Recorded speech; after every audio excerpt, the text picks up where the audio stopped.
और कोशिश करने का कारण है।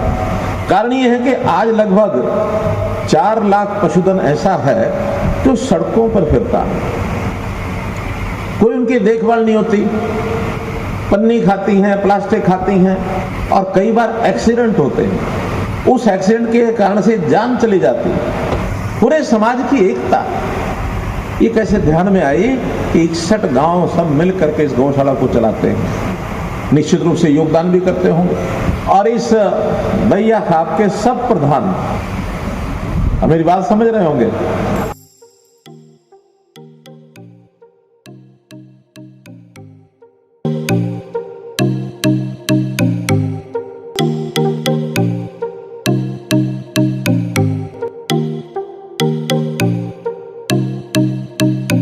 को बढ़ाने के लिए कोशिश भी कर रहे हैं और कोशिश करने का कारण है। कारण ये है कि आज लगभग 4 लाख पशुधन ऐसा है जो सड़कों पर फिरता है, कोई उनकी देखभाल नहीं होती, पन्नी खाती हैं, प्लास्टिक खाती हैं। ठीक है, कोई श्रद्धालु परिवार के घर के सामने खड़ी हो जाए तो एक ग्रास रोटी का भी उनको मिल जाता है, कहीं थोड़ा चारा मिलता है, लेकिन ज्यादा घूमती फिरती सड़कों पर गंदगी में घूमती रहती हैं और कई बार एक्सीडेंट होते हैं। उस एक्सीडेंट के कारण से जान चली जाती है। इन सब की चिंता सबको है, आपको भी है, हमको भी है। उसमें से हमने ये तय किया कि जितनी हमारी गौचरांद की जमीनें हैं किसी भी पंचायत की कहीं भी, उन सबको कहा है कि गौशाला चलाने वाली जो संस्थाएं हैं, चाहे तो पुरानी जो गौशालाएं चला रहे हैं वो, नहीं तो नई संस्था भी कोई बना करके आए, 5-11 लोग संस्था बनाओ और जा करके उनसे करार करो जमीन लेकर के, और पशुधन बाहर से लाके हम रखेंगे और उसके लिए पर्याप्त धन पैसा सरकार देगी। 1902 में इसकी स्थापना पंडित स्वर्गीय श्री हरनाथ जी ने की थी, 1902 में। जैसे आज आप कह रहे हैं कि 121वां इसका वार्षिक उत्सव है, 121 साल पहले उस संस्था के लोग उसको चलाते रहे होंगे। और फिर 1978 में, यानी उसके 76 साल के बाद, इस इलाके के 61 गांव की पंचायत ने मिल करके और इस गौशाला को अपने पास लिया। पूरे समाज की एकता ये कैसे ध्यान में आई कि 61 गांव सब मिल करके इस गौशाला को चलाते हैं, निश्चित रूप से योगदान भी करते होंगे। गोधन संख्या तो कितनी है मैं एकदम नहीं, मैं भी नहीं बता सकता, आप भी नहीं बता सकते। मैं भी मंच पर बैठे बैठे पूछ रहा था कि कितना गोधन है यहाँ। 4000 से शुरू हुए 7000 तक पहुंच गए। एक ने 4000 का, एक ने 5000 का, और मंच पर हमारे कृष्ण दैया जी जो पूर्व प्रधान है वो 7000 कह गए। क्यों? लेकिन उसके बाद ही देगी जितना पहले आपका है, उसके आगे बढ़ाओगे तो ज्यादा देगी। पहले वाला तो जैसे मिलता है वैसे ही मिलेगा, लेकिन उसके आगे बढ़ाओगे तो उसके लिए ज्यादा भी देगी। अब इसमें से ही विषय खड़ा होता है कि आपकी गौशाला पहले 4000 पशुधन की है या 5000 की है या 7000 की है। इसके बाद जो बाहर सड़कों पर गौवंश घूमता है वो अलग से ला करके हमको अपनी गौशाला में रखने का मानस बनाना होगा, चाहे वो छोटी हो चाहे बड़ी हो। हमारे गौ सेवा आयोग के सारे पदाधिकारी पूरे प्रदेश में जिलों की टास्क फोर्स बनी हुई है, सब गौशालाओं में जा रहे हैं। अभी तक उसमें से 35,500 पशुधन का गौशालाओं ने स्वीकार किया कि इतनी पशुधन हम रखेंगे, और उसमें शायद 1000 हमारी इस गौशाला ने भी कहा है। 1000 कहा है, लेकिन 1000 कहां से शुरू होगा? 4000 से शुरू होगा या 7000 से शुरू होगा? अब बताओ कितनी गौशाला, इस गौशाला में गौधन पहले कितना है? आप में से बताओ कोई भी। में जैसे आप ही ने स्वीकार किया कि इस बार ग्रांट देने के बाद मैं यहाँ आया हूँ, तो अभी हमने उस ग्रांट की साल भर की जो भेजी है, 12 लाख पिछले साल की बची हुई थी वो भेजी है, और 30 लाख इस साल की भेजी है। लेकिन आज मैं आया हूँ तो खाली हाथ तो मुझे जाने नहीं दोगे, दूध भी पिलाओगे, और साथ में तो मैं ये घोषणा करता हूँ कि 30 लाख रुपया इसी साल में और एक आपकी ग्रांट जो है वो हम भेजेंगे।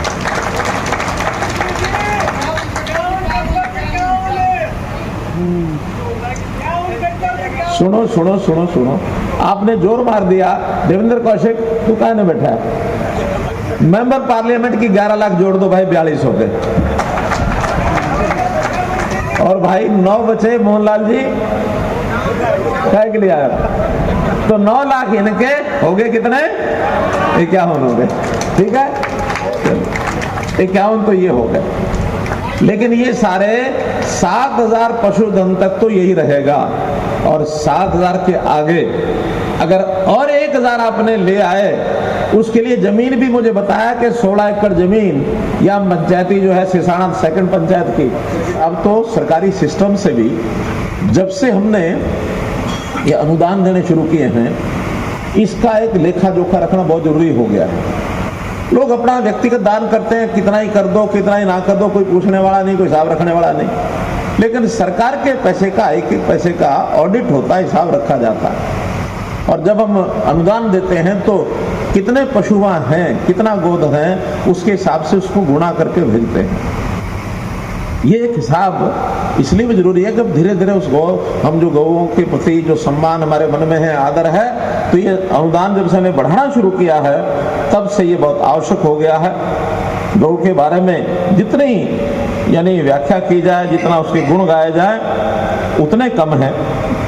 व्यक्तिगत रूप से तो गाय रखते ही हैं लोग अपने घरों में। हमारे यहाँ गौशालाओं की जो परंपरा है, हरियाणा की 2014-15 में जब हमारी सरकार आई, उस समय 200 कुछ गौशालाएं थी और आज 400 से ऊपर गौशालाएं हो गई हैं, ऐसा जो मुझे जानकारी। 649 हो गई हमारे गौ सेवा आयोग के, जो 215 से 649, यानी 3 गुना से ज्यादा हो गई है। करोड़पति खाप मैं कह सकता हूं, क्योंकि दैया खाप का ये जो केंद्र खरतोदा, ये अब करोड़पतियों का हो गया है।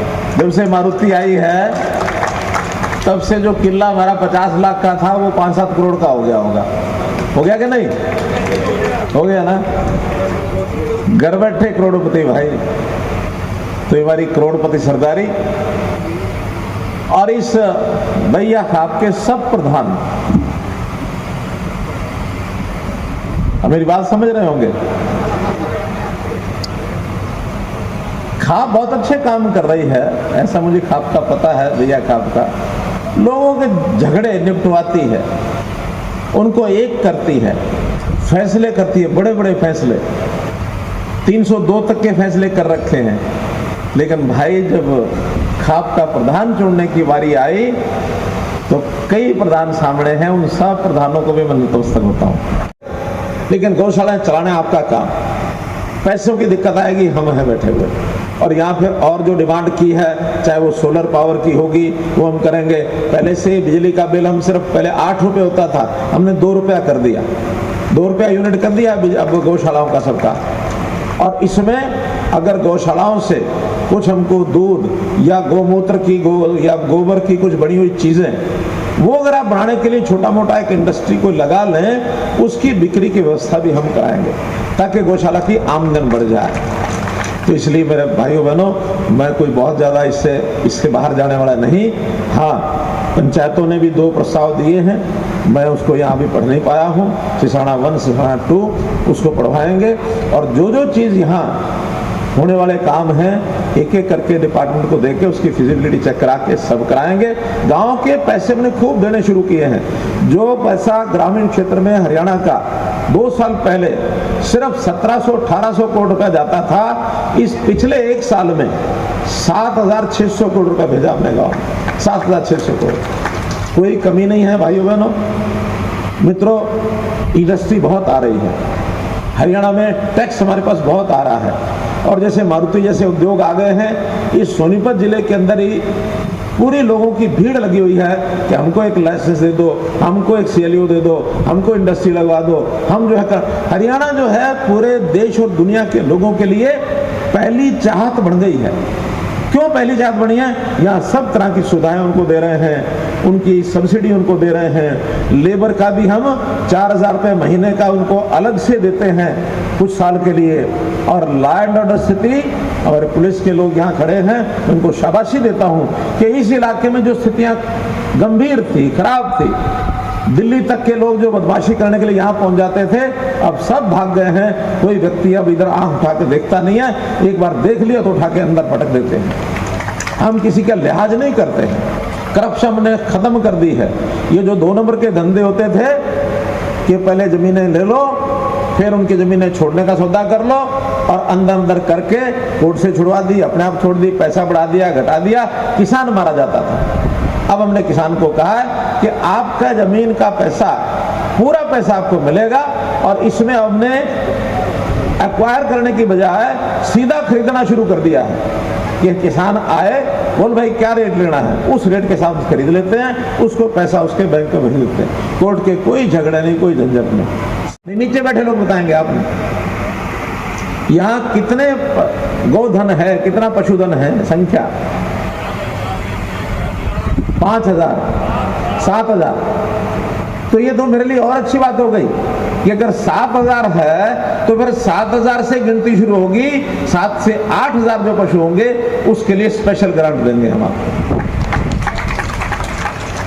तो पहले तो आगे गिनने पड़ेंगे 7000 है कि नहीं। अगर 7000 नहीं होंगे तो पहले तो जो बाहर घूम रहे हैं उनको ला करके 7000 पूरे करेंगे।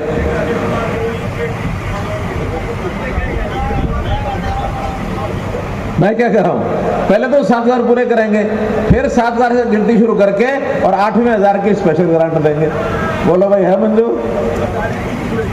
बोलो मंजूर है? मंजूर है ना? हाँ तो भाई गौ सेवा आयोग के सदस्यों पहले 7000 गिन लो आगे, और ना 7000 जब तक पूरी हो तब तक बिना ग्रांट के और सारे भेज के यहाँ 7000 पूरे करो, उतनी ग्रांट बचेगी हमारी। तो ठीक है, वो कितना लाभकारी फलदायी है कि अगर किसी कारण से नवजात शिशु, छोटा बच्चा, माँ अगर दूध ना पिला सके, उसको कोई भी कारण हो सकता है, बच्चा नहीं पी रहा, माँ नहीं पिला पा रही, कोई मेडिकल कारण भी हो सकता है, तो डॉक्टर तुरंत कहता है कि माँ का दूध अगर नहीं पी पा रही तो कोई बात नहीं, गौ का दूध बच्चे को पिला दो, बच्चा पड़ जाएगा। गौ के दूध के इतने ज्यादा लाभ हैं, डायबिटीज को खत्म करती है।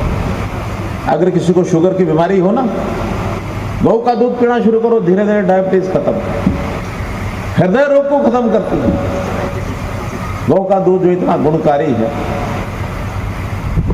तो इसलिए ये आज हमारी पहचान नहीं है, सदियों से ये पहचान हमें है।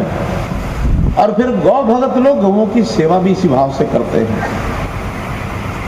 गौ दूध दे ना दे, लेकिन उसकी पूजा करना, उसको घर में रखना, उसको गौशाला में रखना, ये तो हम सब देखते ही हैं, जानते ही हैं। कि वो तो उन्होंने कहा कि गौ सेवा आयोग वाले हमारे श्रवण गर्ग जी और जो बाकी लोग बैठे हैं ये उसका प्रबंध करेंगे। वहां कोई अनुसंधान केंद्र बनाएंगे, गौवंश, अच्छा गौवंश कैसे हो, देसी गाय का कैसे प्रचलन बढ़े, और गाय का दूध है, गोबर है, बाकी चीजों का भी कैसे उसमें उपयोग हो। ऐसा है कि वो गोवर्धन सेंटर अलग बनाएंगे, लेकिन जो सिसाना 2 की पंचायत की जमीन है, 16 एकड़ बता रहे हैं, उस 16 एकड़ को भी गौशाला को दिलवा दिया जाएगा। और 1000 पशुधन जो उसमें आप रखेंगे, उस पर शेड बनाने के लिए 10 नहीं, 20 नहीं, उसमें 70 लाख रुपया उसको दिया जाएगा। कितना ही बढ़ता? 1000 का 70 ना? गौ सेवा आयोग वाले हमारे कह रहे हैं कि हिसाब ठीक है, तो 70 लाख रुपया 1000 पशुधन का 7 से 8000 जब करोगे वो उसको मिल जाएगा। तो इस नाते से मैं आपसे फिर आपको एक निवेदन करता हूं कि कोई कमी नहीं आने देंगे। बस एक ही है कि पशुओं का ये जो सड़कों पर घूमते हैं, इस जिले का, सोनीपत जिले की जिम्मेवारी आप और जो और गौशालाएं हैं सब मिल करके एक समिति बनाओ, सबकी मिला के, और सब एक बार तय करें कि हमारे जिले में एक भी गौवंश बाहर सड़कों पर नहीं घूमेगा। बोलो है मंजूर?